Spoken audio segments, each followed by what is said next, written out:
Hi, welcome to Local Flavor. I'm Deborah Anderson, and we're having another episode with Anna Schremmer from the Phillips Rooks Extension District. And what are we doing today? I know we're canning, but I don't think meat usually gets canned. Well, yes, we are canning meat. It is coming back. More and more people are canning it, especially those that go hunting. They like to not have their freezer all taken up with meat, and so they're doing canning meat. And we'll talk as we do a few things here about what you can do with your canned meat. Now this is just regular store beef, right? Right. I just purchased this morning. It's regular store meat. Many times the best meat is if you have some roast in the freezer that you haven't used, it's starting to get a little old. That's a good time to take it out, can, or deer. Any kind of the deer meat, all you need to do is chunk it up. There's all sorts of meat recipes that you can use. One of the canning books that I recommend is the Home Canning, Complete Guide to Home Canning, and you can purchase these either online or through our extension office. At the extension office it is $20, but it is an approved research-based canning book. It's not recommended to follow recipes off of Pinterest or off the internet because they have not been researched, and that's strictly for canning purposes. So there's also So Easy to Can, and we have those, and those are $18, and then you can purchase the Ball Blue book. I know they have it here at some of the stores, or in most stores that have canning supplies. So and any Ball of those three. Who makes most canning supplies. Right, correct. And that's what we're using here is the Ball jars and Ball lids. So first thing you want to do when you start to can is you need to sterilize your jars. And I already have the water boiling for that, and there's two ways you can sterilize, actually three. One, if you put your jars in your dishwasher and you put it through the cycle and then you get them out hot, they're sterilized. Or if you don't have a dishwasher, you can use boiling water in your jar, put a knife in it, and the reason you put a knife in it is so the heat goes up the handle and it will not expand your jar and break it. So you always want to have a metal knife put in it when you put anything hot or boiling. And you'll just take some boiling water. So you're not dipping the jar into the water, you're pouring water into the jar. Right, I'm just pouring water into the jar. Now, are we sterilizing them because they're used, or do you need to sterilize them even if they're new? Even if they're new, you want to sterilize them. Now, I also have taken some of this boiling water, and the flats that will go on your jars need to be put in the boiling water. You do not want to go ahead and boil them because that will make the rubber on your flats too soft and actually will cause it to not seal as easy. So you just put it in boiling water, that's sterile water, and they will become sterile. And my question is, with the flats, you can reuse the jars, but not the flats, right. Is that right? Right, you can reuse the jars and the rings, but not the flats. Because of the rubber seal? Right. Okay. You must have new flats every year. Now the third way to sterilize, and you kind of asked this question a little earlier, you can just stick your jars into the boiling water and let them set, and then just dump them out, and then it will be ready to go when you're ready to go. If you're doing a hot pack, we're going to do cold pack with the meat, but if you did a hot pack, you'd have your jar and it would be need to be hot to put the hot liquid into. But since we're doing cold, we'll go ahead and empty our jars so that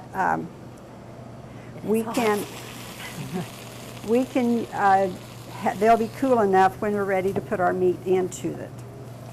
But it's very important to sterilize your jars ahead of time. Wash them in hot soapy water, or you can put them in the dishwasher. I have to ask you, when you say hot pack or cold pack, does that just mean whether the meat is cooked or not? Right. Okay. A hot so pack, our jar should match whatever we're doing. Right. The hot pack is we cook the meat. Cold pack is we're going to cut it raw and put it into your jar. Now, as we've said, we have just a roast here. It's best if you have well marbled roast, and when I looked this morning, I tried to find well marbled roast, and marbling has lots of fat flecks through it. These aren't too bad. I'd like to have more, but that's what it was. You want more fat flecks or thicker ones? More. Yeah. And that, but some people like to put the fat on in the jar. I don't like to do that. Let's not do it. Let's cut it off. Yes, cut it off. One of the things too, if you're going to add salt, you need to use your canning and pickling salt. And it's a purer salt than their table salt. Now, you don't have to use salt if you have a special diet, and that's one thing with canning. You can can for diets. So if you have, and you're not supposed to have salt, or then you can leave it out. The only two things you ever have to put salt in when you are cooking is yeast breads and pickles. Otherwise, you do not need to have salt. Why yeast breads? Salt controls the yeast action, so it doesn't get too wild and carried away, and your bread is just Look how easy mine was to get off. I did good. Yes, you did. Okay. Okay, now you want to chunk this about a good inch and a half. You don't want to make it too small, but you would not want to put a whole big piece of meat like that, because it would take the part of the canning and is the heat penetration into your food, and it has to be that way for a certain length of time at a certain temperature. I got a big pile of blood on mine. Should I That's try to get okay. it out? You can just cut around it. There's probably a vein that did not drain, but it's not really too big of a problem. I'm going to see how big you have yours pretty thick then. Yes. Actually, this makes me want to just grill them up like this on the grill right now. That would be okay, except this is a less tender cut of meat. It would be better in a roast, and that's kind of why I picked this out, because this canning tenderizes and makes the best for beef and gravy, hot roast beef sandwiches. Those are big chunks. Those were bigger than I would have done, so that's... And as when it cooks, it'll become smaller because the juices come out. Okay. So you can place pretty big. You can place your meat into your jars. Don't pack it in, but you can place it so you can get your best, as much in as you can get. I have another question about when you sterilize these. This one didn't have to have a knife in it because it was outside. Yes, because I had Or put because it it was in the water. Right, because I had put it in the water. Yes. All right. Sorry to go back to that. That's this fine. meat actually is really easy to cut. Is this that good of a knife or what? Yes, that's one of my favorite knives. Thank you for giving it to me. And then this knife I've grown to really like too. It's a brand new. A friend of mine gave this to me. She says, "Oh, you need a good knife," and I can always use good knives. So it's a Trudeau. I've never heard of it. It's a pretty knife, and it cuts beautifully. I like when they're colored like that. Now you're going all the way to the top. Yes. So that's not all going to fit in one jar, I don't think. No, it won't. Look at this. I can do it in one slice.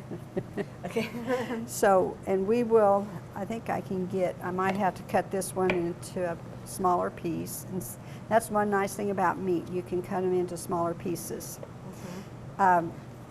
Headspace is not so important in meat because when meat cooks, it'll actually be down further, but you do not want to have it more than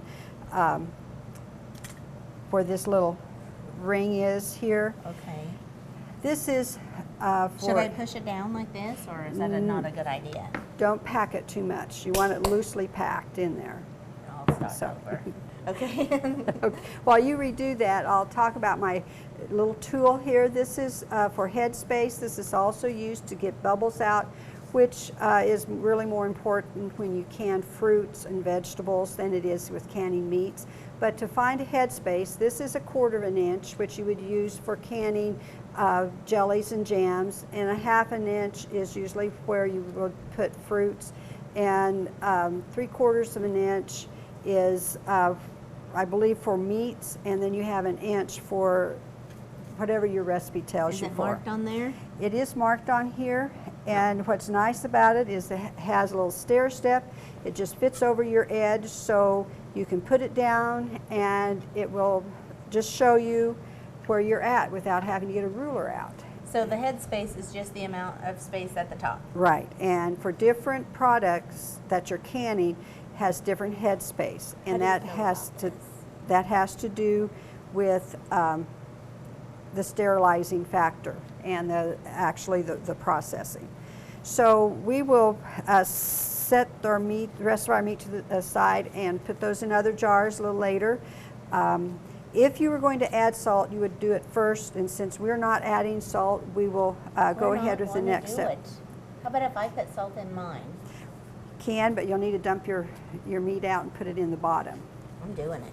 Okay? Because that way we'll have we can check. I would do it. Salt. So, and how much do you want me to put in? A teaspoon. Can I actually, touch it with 1/2 these dirty teaspoon. gloves? Let me undo this glove. There we I go. want to get 1/2 teaspoon of pure canning and pickling salt goes in the bottom. Yes, goes in the bottom. And that's, so it gives flavor, but it doesn't dry out your meat. That's why they recommend that you put it in the bottom. All right. Sorry for delaying. So what are we going to do with these now? Then we're ready to put the lids on. Okay. We don't have to put any liquid in. No. Oh, you're surprising me quite a bit today. Yes. Okay. So let's put the lids on. Okay. And this is a handy little tool. It's magnetic, and it just takes your lid out, and because it is hot, well, it does. Here we go. How tight And then should you I put the lid on? You want it fingertip tight. Fingertip tight. Mm-hmm. So you don't want to crank it down. You want it tight enough that it'll hold. But if it's too tight, it doesn't seal. So once you have it fingertip tight, then you're ready to put it into the canner. And this is another handy little tool I'd recommend. And you just take, and that holds your jar. So when you put it in hot water or take them out, you're not going to burn yourself. And then is this where we should probably take a break and get these boiling? Yes. Okay, we're going to take a short break while these process, and we'll come back and tell you what happened. Dignity, respect, professionalism, commitment, and fairness are the 5 core values you can expect from All Faiths Funeral Chapel in Smith Center. At All Faiths Funeral Chapel, they consider it an honor to serve you and your family and their community. Built in 2010, their large state-of-the-art facility includes dining and reception hall to accommodate large funeral dinners, even anniversaries and weddings. They also sell customized monuments and offer pre-arranged services. All Faiths Funeral Chapel in Smith Center. Hi. We're looking for insurance. Oh, let's see who's free. When insurance agents work for only one company, their options are simply limited. But a Trusted Choice independent agent is free to shop many companies for a better deal. Free to do what's right for you. Let us shop for you. Contact Rogers & Associates to learn more. Welcome back to Local Flavor. We have started our meat for canning, and we're going to talk now about the kinds of pressure cookers there are and how long we have to do all of these steps. And you know a lot more about this than me. Okay, a lot of people are scared of pressure cookers, and rightly so. It's not something you can put on and leave. You have to be attentive to it, and as long as you are in control of your pressure cooker, normally they are very safe. So, but there's always little accidents anytime you add pressure to something. But you need to know what you're doing with it, and then you just don't go off and leave it. Don't talk on the telephone, don't read a book. You need to pay attention to what your pressure cooker is doing. And we were just remembering when we were kids, always told, just screamed at, get away from the pressure cooker, get away. That's right. So I thought it had grenades in it or something. No, it does not. But for little kids to be running through the house with the pressure cooker on is not ideal. So it's best if the kids are outside playing while you're doing your pressure canning. Now what if you don't have a pressure cooker? Can I still can meat? No, you cannot can meat. It has to be done in a pressure cooker. What if you're afraid of a pressure cooker? Then you can't can meat. Freeze your meat, cook it in the oven or something like that. So we put the jars in now into the pressure canner. I put the lid on, and if you can see, there's steam coming out of it. Now once this steam has come out, you see the steam, you need to time it for 10 minutes. This 10 minutes, we have 59 seconds left before I add the weight to the top. This gets the air out. The steam gets the air out of the canner, so then it can start having pressure rise. And we will watch the dial, and when it gets to 12, we will hold it at 12 pounds, and it has to be kept at 12 pounds for 75 minutes when you do meat. So it's a long process with cooking meat, but that is what kills all the bacteria that's in your meat and can make it safe then for us to eat later on. And when we put those in, there was already water boiling in here. Correct. Now that water was, they say about 2 inches you want to put in, and I usually 2 to 3 inches, and with it being for 75 minutes, I usually add the 3 minutes. And when you put the jars in, then you'll see your water comes up to about where the color of the pressure cooker changes. So are all pressure cookers colored like this or not? No. A lot of them are your stainless steel or metal. And I don't remember, and it might just be because I wasn't allowed near the pressure cooker, but I don't remember my mom's. Yours has like holes in the bottom. Okay, that's it's a grate, because you can't set your jars right on the bottom. That's too hot, your jars will break. So it has to have a grate there to set your jars on, and it has a hole so it allows the water to boil. Okay. Now, you made it to 10 minutes of steaming, and then what is this that you put on? Okay, I put a weight on, and pretty soon the safety valve will pop up, and it will seal that, and then you will see the gauge starting to go up, and we'll watch it until it gets to 12, and then we'll regulate it by the heat. Now you can do this also on a glass cooktop. This happens to be gas, electric, any electric range too. If you have gas, it's a little easier to monitor, but you can do it on the glass cooktops. You have to have a flat bottom. You can't have one that curves up, otherwise your cooktop won't hold the heat. So there are some tips there to keep in mind when you are using a glass top cooktop. I also wanted to ask you, I do remember this weight because I remember it making noise and things, but I don't remember the gauge. Do all pressure cookers have a gauge? No, there's some brands of pressure cooker that has weights, and this actually would be, it can be 15 pounds, 10 pounds, or 5 pounds, and your recipe will tell you if it needs to, what poundage it needs to be. Now, since this is a gauge, this actually won't wiggle. This is just keeping it so that the steam is in the stays inside, and so you will monitor it with the gauge. Now, if we had the brand name that makes the weighted gauges is Mirror, and you will see it wiggle back and forth. And so that's a little different. This is a Presto. I personally like Presto better.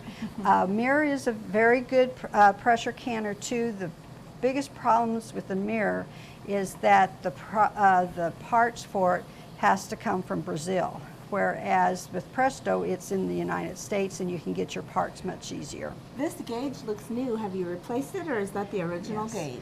You No, have I replaced it? replace it, and I've replaced it before. This is about a 40-year-old canner. You can tell from the Yes. color. Yeah. So it's way back in the 70s when I purchased this. Did it match your, did you have the Harvest Gold That was the Harvest, stove yeah. and the Well, refrigerator and yeah, all that? that's just what they came in pretty much. So You can get green yes, or gold. that's right. Brown. So, the Presto, and I forgot kind of what we were talking You were about. saying that you have, it's Oh. about 40 years old, so you So- have replaced. Right, and I also have a pressure cooker tester for gauge. Now, if you have a weighted, like the mirror where it's a weight, then you need to, you don't have to have those tested. But if you have a gauge, you should have that tested every year. So you can bring it into the extension office and I will test it for you. It's a simple process. It takes maybe 2-3 minutes. Oh, so we don't have to buy one, Right. we can just take it to the office. And just bring your lid in. I don't need the other part. And then this button, I don't know if they can see it on the camera, but it's going to pop up like a turkey. Yeah, Like a- it is. It has, just like like the a red turkey does when the turkey gets done, it pops up. And So- it's pretty much up where it needs to be. And let me review. We put it in boiling water. We didn't start counting the time until we saw steam come out. Right. 10 minutes. Then you put the weight on. Then now we're waiting for it to get to 12. And then how long? I forgot. Okay, then we will keep it at 12 for 75 minutes. I'm really hungry now. What if we had cooked the meat? Could we do it faster then? No, it takes the 75 minutes for the sterilization process with meat because meat is so dense. If it wasn't as dense, then that's why a lot of them are cheaper. It doesn't take us long. So what is the purpose of some people cooking it? Because then It's- we'd have to keep the jar hot, I remember you saying. Right.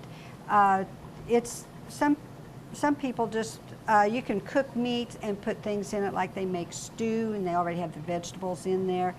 You can do chili and can it.